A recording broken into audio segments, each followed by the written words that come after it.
thrones or dominions or rulers or authorities. All things were created through him and for him.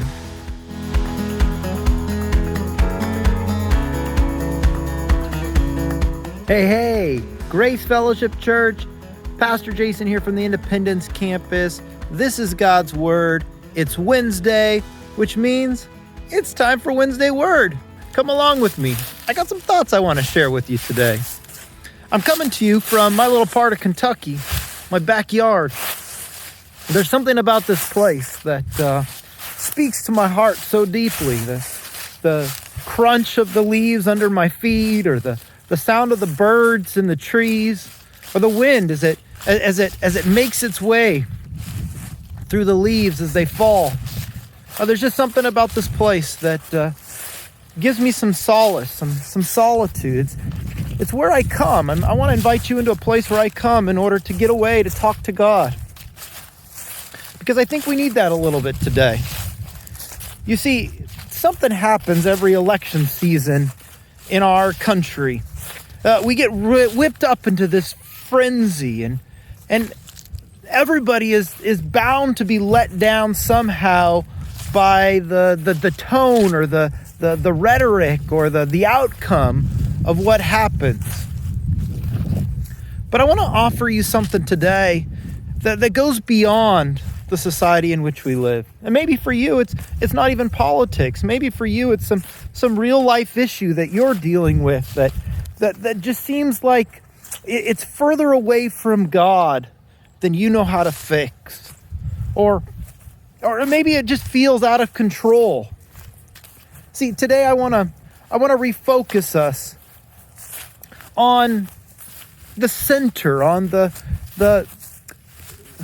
core of our faith. Because I think when we can do that, when we can be convinced of that in our own hearts, we can then find the rest that God promises. This is what it says in Colossians chapter 1. This is a verse that a pastor, mentor, friend of mine had up on his wall for a long time, and we never talked about it, but there was this great example that he gave me just by having it on his wall to remind me constantly of who was really in charge. It says this in Colossians chapter 1, verse 15. It's talking of Jesus and says, "He is the image of the invisible God, the firstborn of all creation. For by him all things were created in heaven and on earth, visible and invisible, whether thrones or dominions or rulers or authorities. All things were created through him and for him. And he is before all things. And in him all things are held together." I don't know what's going on in your life. I don't know who controls the House or the Senate as far as political parties go, but I can tell you who controls all of it, and that is Christ. You see, because it was all his idea to begin with. He was before all things. You were his idea. You were created in his image, in the image of the triune God.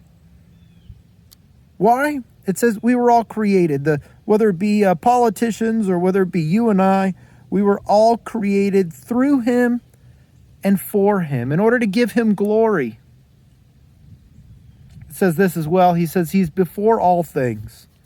He's gone before us to prepare a way for us, first and foremost to know him, to be able to be in right relationship with God.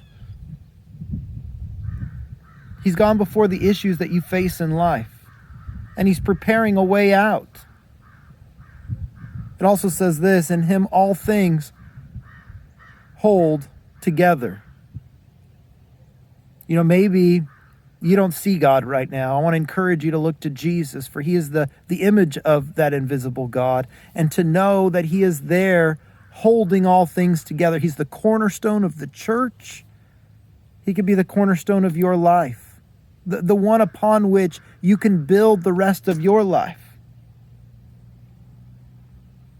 I think we need constant reminders of who's really in charge. Let me just encourage you with one thing before we leave here today. Would you find some time to get away today? to get in nature, to find a quiet place maybe in your home or on your lunch break. Would you go take a walk through the park? Find a quiet place in order to have a conversation with God, to breathe again, to recenter your heart on He who is the center of all things. I pray that the reality of who Christ is would change the perspective that you have about who you are today as you put Him in the center, the preeminent spot in your life, just as He is in the rest of the universe. God bless you. Have a wonderful day, and we'll see you at services on Sunday.